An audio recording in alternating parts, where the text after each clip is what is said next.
ini meringati tahun baru itu jelas salah ini. Ini bukan tahun baru ini. Tahun terakhir. Karena ini tanggal 29 ya. 29. Jadi ini meringati akhir tahun. Tapi karena rektornya itu orang bejo, dalah itu nggak ada yang nyoal kesalahannya. Jadi ini orang pinter sama orang bejo itu hebat orang bejo. Saya ini orang pinter, maka tahu kalau ini itu akhir tahun, bukan awal tahun. Tapi saya ada orang bejo, pinter saya tidak terekspos, sehingga orang tetap saja bilang ini peringatan awal apa? Tahun. Jadi menang orang bejo. Gitu. Ini akhir tahun apa awal tahun hari ini? Akhir tahun. Berarti ini peringatan apa? Akhir tahun. Hanya orang bejo yang kesalahannya tidak dikoreksi.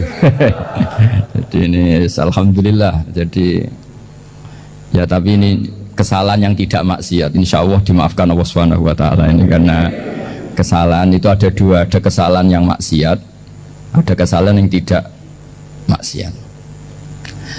Saya punya komitmen terhadap agama ini. Baik tadi yang dikatakan Pak Rektor, ada unsur ulama, ada unsur habaib, ada unsur pengusaha, ada unsur birokrat. Di antara kenangan-kenangan saya dari Syekhina guru kita bersama Kiai Haji Maimun Zubair, beliau itu sering dawuh, sering ngendikan, dan itu saya sampaikan juga ketika 7 hari wafatnya Agus Robah, cucu Mbah Maimun, putra Agus Subah. Di antara yang beliau katakan itu adalah sok hak agama itu sing gawe pegawai negeri. Itu berkali-kali beliau ngendikan gitu. Ya saya agak bantah. Nah, kalau santri bah, ya santri karuan mesti gawe agama, tapi sok ben sing gawe pegawai negeri. Setelah saya jadi kiai dan penelitian, saya itu berkali-kali didatangi dokter, tentara, juga polisi. Mereka sering bilang gini, Gus saya ini dokter negeri. Saya ke NTT, ke Papua, karena saya muslim, berkebutuhan Islam, maka dibikinkan musola, dibikinkan masjid. Kalau kiai tidak bisa, bikin sendiri urunan mau narik siapa itu. Mau narik tarikan di jalan yang mau nyumbang siapa. Tapi kalau kebutuhan negara, karena tugas negara, ya difasilitasi negara dan tidak dianggap misionaris karena negara. Begitu juga di beberapa negara yang non muslim kayak di Argentina, di Venezuela itu ada masjid, ada kajian Islam ya karena duta besar dan itu aparat negara. Disinilah kearifan para ulama berkoalisi dengan umarok dengan makna yang positif bahwa agama ini harus ditopang umarok, sistem negara. Tentu di situ ada tentara, ada polisi, ada macam-macam. Kita sebagai kiai juga nggak berdaya di depan para bandar narkoba apa-apa kalau nggak ada BNN. Kita mau apa dengan korupsi kalau nggak ada KPK. Sehingga kearifan para guru-guru kita, mulai Mbah Maimun, bapak saya sendiri, NU, Muhammadiyah, semua ormas-ormas Islam itu pasti maulah kerjasama. Karena kita siapa ya? Kalau nggak kerjasama. Dan di antara pesan Rasulullah SAW adalah yaduwahi ma'al jamaah. Jadi apa ya, kebersamaan itu sudah berkah. Fa inna yadallahi ma'al jamaah. Jadi berkah. Lalu kenapa saya kalau ngaji bawa kitab ini agak sebetulnya itu lazim itu suatu yang harus. Tapi karena kelamaan galak itu tidak pakai kitab, seakan-akan bawa kitab itu yang aneh. Sebenarnya aneh mereka. Karena begini logika simpelnya ya. Umat Nabi ini berhak dapat apa coba? Berhak dapat warisan yang paling luhur, paling hebat, paling jernih. Apa itu Quran dan hadis? Pertanyaannya, siapa yang paling punya hak otoritatif untuk menerangkan Quran hadis? Ulama. Ulama yang mana? Ya yang kapabel, yang sudah diakui dunia kayak Imam Ghazali, Imam Bukhari, Imam Syafi'i. Artinya kalau kita tidak pakai materi itu ulama mendapat pikiran kita, bukan mendapat pikiran mereka. Saya ulang lagi, kalau kita tidak pakai materi yang otentik, yang orisinil, umat ini mendapat pikiran kita, bukan pikiran mereka. Maka saya berusaha supaya teman-teman atau semua umat Islam dapat pikiran-pikirannya Imam Ghazali, pikiran-pikiran Imam Bukhari, pikiran-pikiran Abdul Qasim Al-Junaidi, kejernian-kejernian Abu Yazid Al-Bustami. Kejernihan itu diantaranya adalah misalnya makalah yang menurut saya itu makalah yang super. Jadi untuk ngadepi krisis karena COVID atau karena apalah, itu lama dulu sederhana sekali. Beliau-beliau punya rumus yang mungkin jarang didengungkan orang, tapi saya akan kampanye rumus ini. Al-istighna, hakikatul istighna itu adalah al-istighna anis syai' labihi. Jadi pemenuhan kebutuhan yang sebenarnya adalah kita berusaha menghindari sebanyak mungkin kebutuhan yang sekunder, yang nggak penting. Bukan memenuhi semua yang kita inginkan. Jadi misalnya begini ya, kalau kita lapar, itu keinginan kita itu makan enak apa asal makan? Tentu jawabannya asal makan yang sehat. Tapi kalau nuruti nafsu kita, makannya yang enak, teman makan ya enak, terus di warung yang favorit. Ini kan satu kebodohan. Kenapa untuk makan saja butuh definisi sekian banyak? Yang kita harus kecewa, warung favoritnya bisa sudah tutup, atau kita ke sana harus macet, ribet. Yang benar-benar arif dan bijaksana itu adalah al-istighna anisya. Sesuatu yang tidak mendesak itu jangan jadikan kebutuhan. Sehingga kalau kita puasa misalnya, semua makanan itu enak karena kita sangat lapar. Sehingga Abul Qasim Al-Junaidi ketika ditanya ma'idamu to'am, lauk makanan itu apa? Jawabannya lucu, alju, lapar. Kalau kamu lapar ya semuanya enak. Ini sudah mulai hilang. Kita bilang makan enak itu ya sate, ya gulai, ya pizza yang kita senang. Akhirnya apa? Untuk nikmati nikmatnya Allah itu kita jadi ribet. Apalagi yang orang-orang fasik harus ditemani perempuan yang tidak halal misalnya, atau harus ada ajudan, ribet. Nah pertanyaannya, orang yang ribet sama yang nggak ribet itu pinter mana? Pinter yang nggak ribet. Nah ini kearifan-kearifan yang mulai hilang. Lalu siapa yang bisa mewarisi itu? Ya ulama. Jadi ulama itu cara berpikir sebenarnya simple. Makanya mereka sering kalau tahajud itu, di antara makalah Sayyidina Ali paling terkenal dan yang menjadikan beliau punya derajat yang luar biasa itu adalah kafani izzan antakuna li robban wa kafani fakhron an akuna laka abdan. Ya Allah, saya ini sudah begitu mulia, begitu terhormat dan sangat-sangat terhormat karena yang menjadi Tuhan itu Engkau. Jadi rumus pertama itu karena yang menjadi Tuhan itu Engkau. Hanya Tuhan yang abadi, Tuhan yang pertama, hanya Tuhan yang al-awwal. Coba ya Allah, kalau saya ini punya Tuhan Fir'aun, punya Tuhan mati jadi tontonan lagi, itu kerennya di mana coba? Andaikan kita punya Tuhan Fir'aun, atau punya Tuhan yang asal usulnya manusia, apapun hebatnya manusia itu, kita punya Tuhan manusia itu. Tuhan yang lapar, yang kalau nggak makan mungkin pingsan, mungkin bisa kena COVID, nanti Tuhannya diisolasi, kayak apa? Makanya ketika Tuhan Allah, ya Allah menyindir ketuhanan selain Allah itu, Allah hanya menyindir dengan kalimat sederhana, karena yakulanit to'am, yang kamu tuhankan itu masih makan. Hanya kalau nggak makan ya lemes. Jadi lama-lama ada orang gini, alhamdulillah tadi Tuhan mampir ke saya, kelihatannya lapar, setelah tak kasih makan sehat lagi. Susah nggak punya Tuhan yang seperti itu. Beda dengan Tuhan kita, Tuhan yang nggak butuh makan, nggak butuh minum, al-qayyum, zat yang berdiri sendiri tanpa butuh yang lain, al-awwal. Sebelum ada langit bumi sudah ada Tuhan kita, yaitu Allah.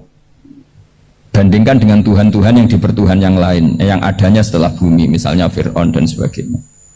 Sehingga Sayyidina Ali pertama jadi kebanggaan apa? Kafani izzan antakuna li robban. Saya ini keren betul karena punya Tuhan yaitu Engkau, Tuhan yang lahul asma'ul husna, Tuhan yang semuanya punya kebaikan, punya keabadian, punya keagungan.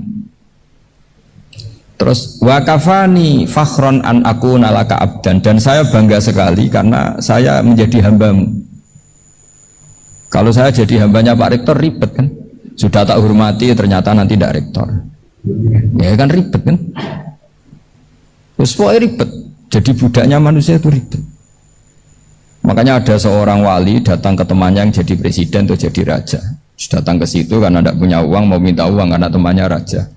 Setelah sampai sana ternyata temannya ini karena orang soleh pas berdoa, ya Allah saya minta ini, minta ini, minta ini. Terus si wali tadi pulang. Tanya, kenapa kamu pulang? Ternyata dia sama, masih minta-minta kayak saya. Jadi sederhana dia. Sama-sama minta kamu, minta zat yang kamu mintain katanya. Jadi dulu itu orang itu sebegitu dekat dengan Allah. Sehingga si raja ini terus ketemu wali tadi, tanya, kenapa kamu menyepelekan saya padahal sekarang saya raja. Terus ditanya sama wali tadi, karena temannya, kalau kamu di padang pasir tidak bisa minum dan harus minum 1 gelas, dengan ongkos kamu harus mengasihkan semua kerajaan kamu demi minuman itu. Pilih mana, minuman apa tetap jadi raja? Ya saya milih bisa minum. Saya tidak raja tetap hidup, tapi kalau nggak minum mati. Bagaimana Anda bangga dengan satu kerajaan sing la yusawi kak samain, yang tidak sama dengan segelas air. Jadi artinya terus mereka melihat jadi raja itu ya biasa, jadi presiden biasa, jadi rektor biasa, karena mereka biasa berlogika. Hakikatul izzah itu ya at-taqarrub ila Allah, yang benar-benar terhormat itu ya dekat dengan Allah. Begitu seterusnya mereka bikin paradok-paradok yang aneh, tapi itu menjadi pelajaran. Bapak saya Ki Nur Salim itu senang baca anekdot Nasiruddin Koja.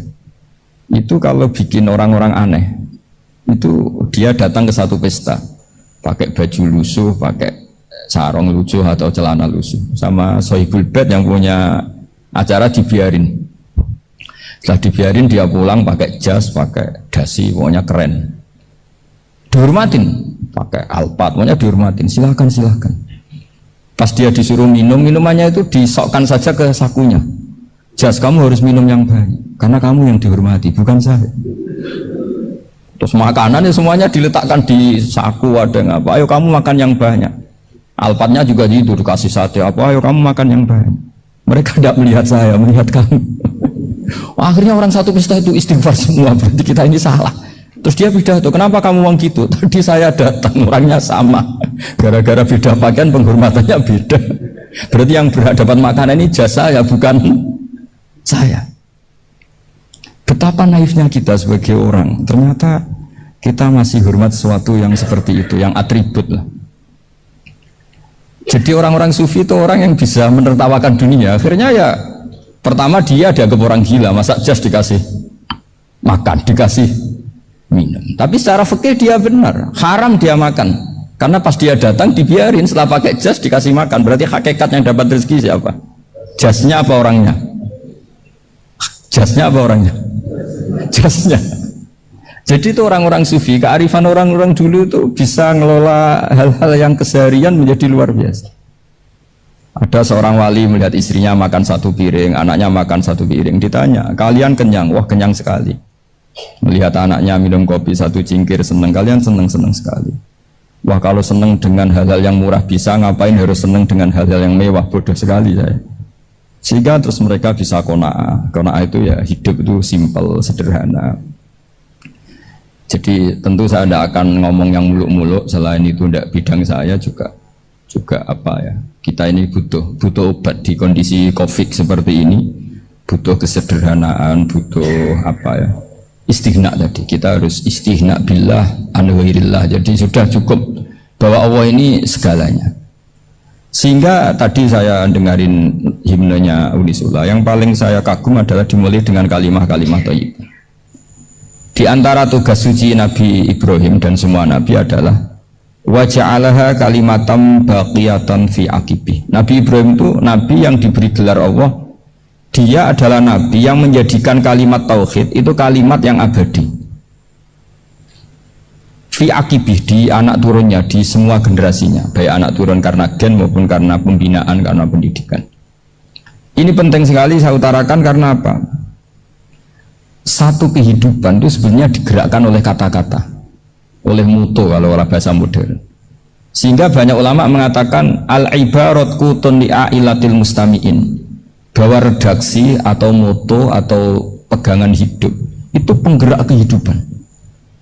Sehingga sebetulnya manusia itu digerakkan oleh kalimah-kalimah itu, oleh moto-moto itu, oleh prinsip-prinsip hidup itu.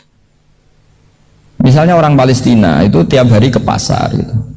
Mereka ke laut itu. Ditanya kenapa tidak takut tembak Israel? Jawabannya lucu. Kena tembak ya mati, nggak makan ya mati, nggak kerja ya mati. Ya sudah sama-sama mati, ya mendingan aktivitas normal. Tapi saya tidak menyarankan itu untuk melawan COVID. Ini cerita saja. Kamu jangan provokator. karena ini wilayah sensitif. Jadi banyak orang yang poligami, kalau ditanya alasannya gitu, istri satu ya cerewet, dua ya cerewet, mendingan 4. Ya banyak yang gitu. Tapi ada yang kebalikan, istri satu cerewet saja hampir jantungan, apalagi 4, tinggal matinya kan gitu. Itu semua yang menggerakkan itu kalimat. Kalimat itu satu pegangan. Banyak orang loh yang nggak ingin jadi rektor tuh banyak loh Pak Bejo. Jangan kira semua dosen ingin jadi rektor. Melihat rektor sibuk rapat mempertahankan reputasi Unisula atau sering pegang kepala. Ngapain repot-repot? Jadi tukang sapu aja dapat gaji, ngopi, rokokan, selesai. Bodoh amat jadi rektor, mikir orang banyak. Banyak loh orang yang ingin jadi presiden tuh banyak. Karena ngopi nyaman, nggak ada yang ganggu. Mau tidur sampai jam 9 siang juga nggak ada yang ganggu. Sehingga mereka melihat pegawai negeri itu gak keren, orang kok diatur jam, disiplin. Itu memang cara Allah membagi rahmat. Mau kamu apakan coba? Cara syukurnya dia seperti itu. Bapak saya dulu tuh sering ngajarin saya, diajak jalan-jalan pagi-pagi. Melihat orang ngopi, makan uduk itu bapak semua. Kok enak jadi wong apa? Ngene esuk-esuk nyemak bocah kesel kabeh kono enak ngopi rokokan. Bapak kadang iri sama apa itu iri. Sudah gitu berharap masuk surga kan enak sudah gitu. Tahu-tahu mati, tidak tahu ke surga apa ke neraka ya tidak tahu. Jadi nah, orang dulu itu orang yang bisa mensederhanakan dunia. Sehingga ya sudah cara bahagia. Makanya saya alhamdulillah saya ini kerjasama sama UII sama beberapa kampus. Memang amdan itu sengaja. Kampus itu ya punya sistem yang nggak bisa mewakili sistem kiai. Kiai juga punya sistem yang nggak terwakili oleh kampus, juga sebaliknya saling melengkapi. Saya sering ketemu rektor UII, rektor kampus-kampus Islam. Mereka cerita, Gus pendidikan pondok harusnya dimodernkan gini-gini. Saya bilang, kalau pondok modern kayak kampus itu nanti saya ketemu Allah tidak bisa jawab. Kenapa Gus? Saya beri contoh gini. Kalau misalnya perempuan perawan lah atau apa saja, namanya perempuan, mau tanya tentang menstruasi atau haid. Kalau semuanya sistem kampus, dia harus kuliah dulu, registrasi dulu, kuliah dulu, bayar dulu, dan dapat jawabannya nunggu mata kuliah pas itu. Bandingkan kalau sistem pondok, saya tuh sering ke pasar sama anak saya dicegat sama ibu-ibu. Gus, anak saya ngalami gini-gini, keluar darah terus menerus, nggak 6 hari tapi 1 bulan penuh. Itu hukumnya apa Gus ya? Nanti saya mau sowan ke jenengan. Nggak usah sowan di sini aja. Ya sudah, sebelum mengeluarkan darah yang rutin seperti itu biasanya haidnya berapa hari? 6 hari ya sudah ikut yang 6 hari, yang lainnya istighatsah. Ngoten tok Gus ya udah ya. Begitu terus di masalah udhiyah. Coba kalau semuanya pakai sistem kampus, daftar dulu, bayar dulu. Jadi ini nggak ada jawabannya, nunggu mata kuliah itu baru dapat jawaban. Itu biasa nggak sholat bertahun-tahun karena belum ada jawaban tentang itu. Ya itu kalau misalnya orang mati, tahunya cara apa memulasara jenazah itu nunggu kuliah dulu, pas mata pelajaran itu dulu, baru menangani orang mati. Berarti orang mati itu tergeledak semua. Tapi kalau kiai kan enggak. Kesini orang mati terbakar, kalau dimandiin malah badannya copot-copot, itu gimana hukumnya? Ini ada orang mati Gus Kendat, ini disolati apa enggak? Ada orang mati apa itu oplosan juga, itu disolati enggak? So sering ditanya gitu. Gak usah registrasi Pak Rektor, gak usah registrasi, gak usah daftar, gak usah seminar. Makanya kalau orang kampus wani kiai itu yuk kualat tenang gitu, karena ini yang on time ya. Tapi pondok seperti saya ya ikrar seikrar-ikrarnya. Pentingnya kampus karena melatih efisiensi waktu, disiplin, tata kelola manajemen, sehingga kita hormat. Tapi tadi kita harus saling melengkapi, sehingga saya tunjukkan ke publik bahwa saya hormat sekali sama polisi, sama tentara. Coba kita bisa apa ngadepi bandar narkoba kalau enggak polisi? Bisa apa coba menjaga NKRI kalau enggak tentara? Begitu juga ya sudahlah, kita memang fa inna yadallahi ma'al jamaah, kita berkah itu kalau bersama-sama, tidak bisa kita sendiri. Nah lalu orang kayak saya itu ya beberapa kali sebetulnya saya itu ditawanin jadi dokter honoris causa apa. Kekhawatiran saya satu Pak Bejo, takut pas nggak punya uang itu dokter gak di duit kan gak pantas gitu. Jadi repot gitu. Daripada beban lah sudah lah, nggak usah dokter. Jadi kalau nggak punya uang ya pantas, terus kalau ngebis ya pantas. Suatu saat kalau mati nggak ada yang hadir ya pantas, nggak dokter gitu. Kalau sudah dokter kok masuk neraka, dokter kok masuk neraka lah. Kayaknya apalagi rektor kampus Islam kok masuk neraka itu kan kok kayak agak pas itu. Misalnya rektor Unisiola ditanya mungkar nakir nggak bisa kan kayak gimana itu.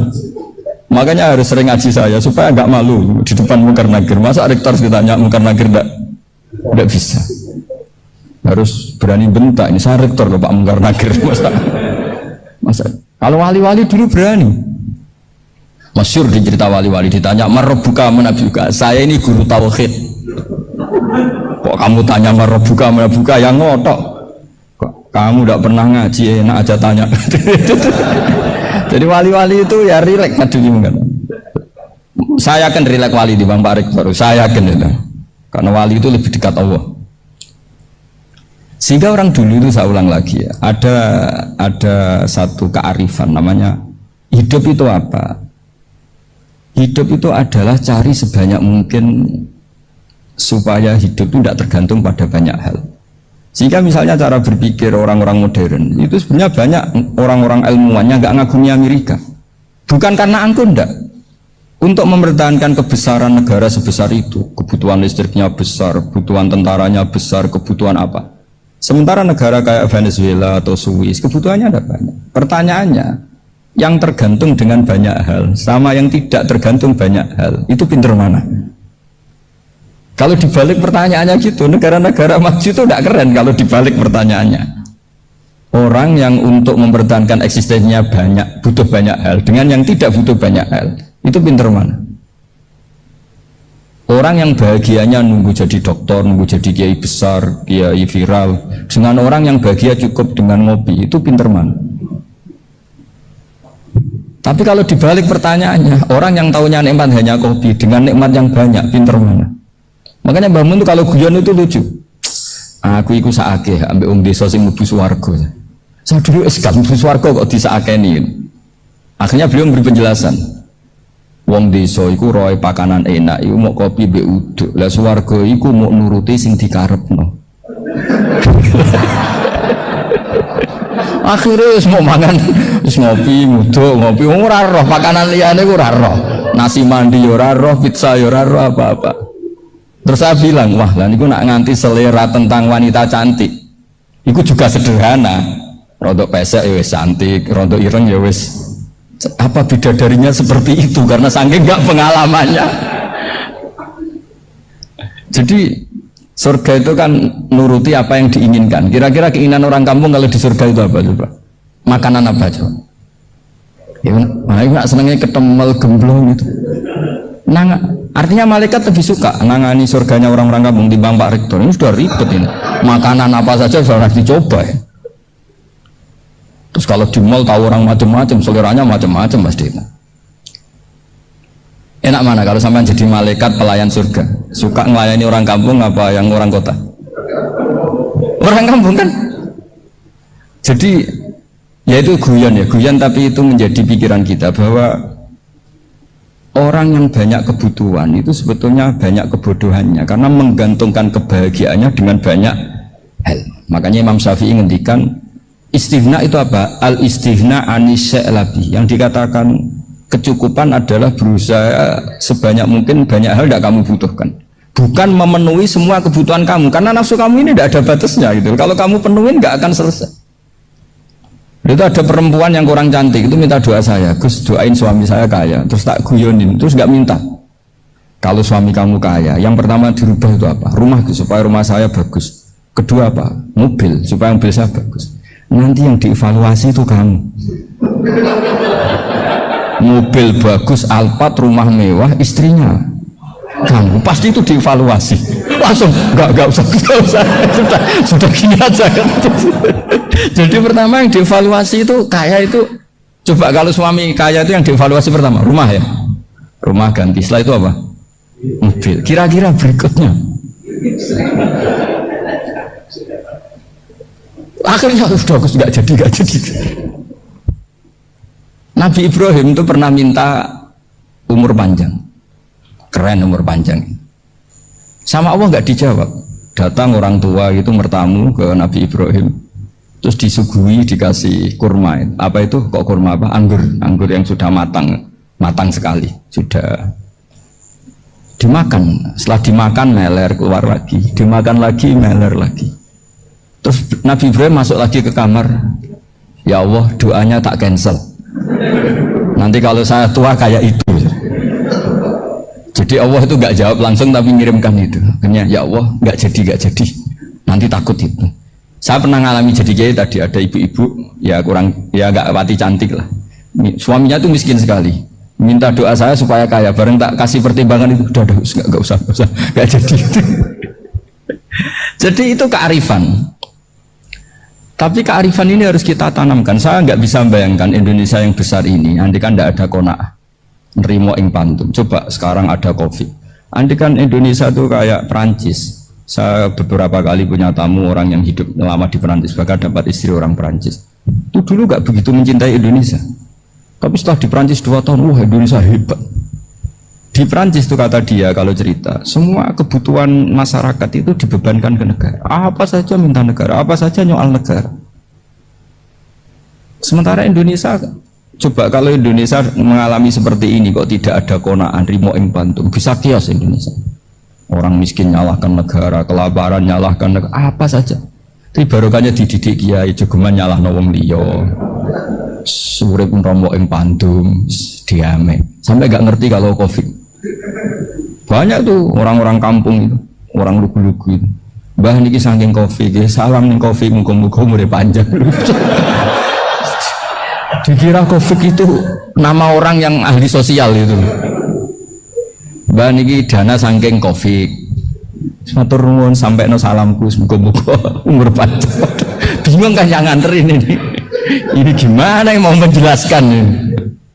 Memang nggak paham. Ribet kan? Tapi saya pastikan bahwa dengan keadaan seperti ini kita bahagia, kita stabil, itu jelas barokahnya kalimat tadi, moto tadi atau pegangan hidup tadi. Makanya disebut al-ibarat qutun li'ailatil mustami'in, bahwa redaksi atau kata-kata atau pegangan atau filosofi hidup, apalah namanya itu adalah penyemangat. Karena kata-kata ini memang luar biasa. Ketika sahabat perang demi kebenaran, zaman itu ya pasti benar karena yang dibela Nabi. Dulu itu kan enak zaman Nabi, yang dibela mesti benarnya, musuhnya mesti salahnya. Jika dulu itu memang harus tegas. Kalau sekarang mau tegas gimana? Yang kamu bela tidak mesti benar, musuhnya tidak mesti salah. Ribet kan kalau misalnya saya tukaran sama Pak Rektor, kamu mau bela mana kan bingung. Saya tidak mesti benar, saya tidak Nabi. Pak Rektor apalagi nggak mesti benar lagi kan? Ribet kan? Jadi kalau kita mau perang sekarang itu mau pede gimana? Enggak. Makanya banyak ulama sekarang itu mau tegas tuh nggak berani karena ya banyak hal yang abu-abu lah wilayahnya. Misalnya pilihan presiden, atau pilihan bupati, pilihan menteri. Kamu mati-matian bela itu, yang kamu bela tidak mesti benar, musuh kamu tidak mesti salah. Misalnya pilihan bupati, wah ini kabupaten ini baik kalau bupatinya ini, yang satu bilang ini, terus tim suksesnya kamu tanya, kamu yakin? Ya tidak juga. Nah kenapa semangat? Kan saya botohnya, paling alasannya ya itu aja, bukan yang lain. Beda dengan zaman Nabi, Nabinya mesti benar, Abu Jahalnya mesti salah. Kan enak, aturan mainnya jelas. Singkat cerita, dalam perang itu banyak sahabat yang mengalami luka, mengalami apa gitu. Kemudian curhat ke Nabi, ya Nabi gara-gara derekkan jenengan, ngikuti jenengan, saya harus ngalami seperti ini. Ngiranya orang itu diapresiasi sama Allah keluarnya. Ternyata sama Allah nggak diapresiasi. Malah diturunkan ayat intakunu ta'lamuna fa innahum ya'lamuna kama ta'lamun wa tarjuna minallah malah yarjun. Kalau kamu sakit karena perang, orang-orang kafir itu ya sakit, itu saja berani padahal demi kekafiran. Wa tarjuna minallah malah yarjun, padahal kamu punya nilai lebih yaitu berharap kepada Allah yang mereka tidak punya. Saya jadi kiai itu ya kadang mangkel. Karena yang benci ya benci, yang seneng itu ngel-ngel loh kayak Pak Bejo. Jadi semuanya ribet. Lah iya, yang benci ya ganggu, yang seneng ya ganggu tambah nemen seribet. Tapi kalau sudah ingat bandar narkoba, mereka berhadapan dengan polisi, kadang ditembak karena kesalahannya terlalu fatal. Antar persaingan mereka juga bisa tembak-tembakan karena merebut pasar narkoba. Itu saja mereka berani. Kok kita yang jadi kiai kadang dicium tangannya, dihormati, gak berani, hanya takut apa ya, musibah-musibah kecil lah, atau problem-problem kecil. Nah iya, kalau kita bandingannya gitu. Kalau kamu mau tahajud kedinginan, itu masih nanti dihisap Allah itu gitu. Maling ayam itu keluar malam-malam, hanya dapat ayam. Itu gak takut dingin. Ya gak takut digebuki masa. Kamu mau tahajud saja takut dingin. Makanya nanti hisapnya orang soleh itu nanti dijajarkan orang dolim. Terus diperbandingkan. Wah itu habis kamu oleh itu. Jadi misalnya Unisula mau rapat, tapi ini malam, kalau malam dingin nanti sama masuk angin. Wah anak-anak pang di perapatan aja berani kamu. Kalau sudah perbandingannya gitu tuh ribet kita nanti. Makanya itu kalimat itu moto atau filosofi hidup. Sehingga diulang lagi nasihat itu. Iyam saskum korhun fakodu masal koma korhum mislu. Kalau kamu kena luka, orang-orang yang nggak benar juga akan kena luka. Itu aja berani demi ketidakbenaran. Masa kamu demi kebenaran nggak berani? Akhirnya orang itu, ya itu kalimat, itu heroik. Makanya kita ini penting ya, makanya tadi himne Unisula dimulai kalimat thayyibah. Karena kalimat ini yang menjaga kita, kalimat ini. Misalnya tentang Tuhan. Kenapa orang Islam imannya kokoh seperti ini, termasuk yang sudah hidup di Amerika, di Australia, di mana-mana. Itu ya barokahnya ajaran atau barokahnya kalimah. Saya sebut kalimah saya pakai bahasa santri. Karena la ilaha illallah itu dalam tradisi santri disebut kalimatu haqqin alaiha nahya wa alaiha namut wa alaiha nub'ats. Ada yang riwayat wa biha nub'ats insyaallah taala minal aminin. Kenapa mereka di mana-mana meskipun sekolah di Amerika, di Australia, bahkan di Soviet tetap mukmin? Itu barokahnya ajaran yang benar. Allah itu siapa? Tuhan. Tuhan itu sifat dasarnya apa? Awal. Dia harus wujud awal sebelum makhluk yang lain. Sehingga ketika ada negara yang maju, yang tertib, manajemennya tertib, masyarakatnya makmur, tapi punya Tuhan yang tidak seperti itu, tidak awal, itu sudah gak nyaman. Karena ndaklah keren Tuhan saya, karena Tuhan saya itu al-awwal, zat yang pertama. Tuhan saya keren lah, zat yang gak mati. Tuhan yang gak mati, yang gak pernah mengalami kematian. Sehingga tontonan atau yang dilihat kenikmatan-kenikmatan yang lain ini tidak mengubah dia pendirian tentang Tuhan, karena mantapnya satu kalimat tadi bahwa Tuhan itu ya harus satu, harus awal, harus tidak mati, tidak rusak, tidak mengalami apa-apa yang membahayakan. Sehingga ketika ditawarin Tuhan yang lain meskipun menjanjikan secara finansial atau kemakmuran, mereka gak tertarik. Itu coba, itu barokahnya makmur apa barokahnya ajaran? Barokahnya ajaran. Sering negara Islam itu kalah makmur dengan mereka, tapi barokahnya ajaran ini tetap apa? Tetap Islam. Makanya Nabi Ibrahim, Nabi yang sukses bikin waja'alaha kalimatam baqiyatan fi aqibi. Sehingga kita ini bukti sama orang tua misalnya, itu ya karena ajaran.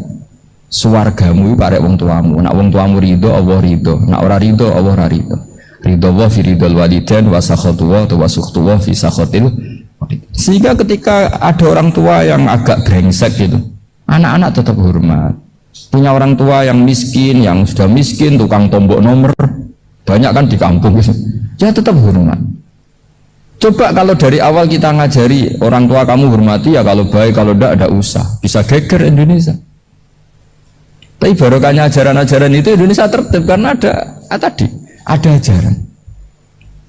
Nah ini di sini pesantren dan Unisula semua harus berkontribusi membuat ajaran yang benar itu adalah ciri utama Islam. Sehingga Islam ini dimulai dengan ajaran kalimatu haqqin alaiha nahya wa alaiha namut. Sehingga kita tenang seperti ini. Saya ini termasuk kiai yang tenang, meskipun kata orang banyak saya ini kiai besar, tapi termasuk kiai yang paling tenang. Termasuk yang paling tenang. Karena saya ini pakai mazhab orang-orang hebat. Saya berkali-kali cerita, orang kayak Imam Syafi'i itu orang yang luar biasa. Saya berkali-kali cerita, orang yang tadi nyium tangan kamu ya Imam Syafi'i di belakang tuh ngerasani kamu, menghujat kamu? Jawabannya enak saja. Berarti saya alhamdulillah orang yang wibawa. Buktinya di depan saya nggak berani. Jadi enteng saja. Diceritain sebagian kampung, sebagian separuh dari warga kamu itu nggak suka kamu. Ya bagus, saya nggak suka saya, nggak akan utang duit saya. Di mana-mana orang utang itu karena teman dekat. Kalau nggak seneng pasti minimal nggak utang, nggak pinjam mobil, nggak pinjam apa. Berkah mana yang seneng sama yang gede? Jadi dianggap enteng saja. Semua yang dialamin dianggap enteng saja. Misalnya punya istri pemarah, ya baguslah marahin suami. Kalau marahin tonggo malah ribet. Jadi kamu harus terima kasih kalau dimarahin istri. Baguslah marahin saya mah, kalau marahin tonggo ribet. Jadi enteng saja. Tapi kita sekarang itu karena nafsu ya, sehingga ngadepi hidup ini ribet. Ulama dulu kalau mau mati itu senangnya bukan main.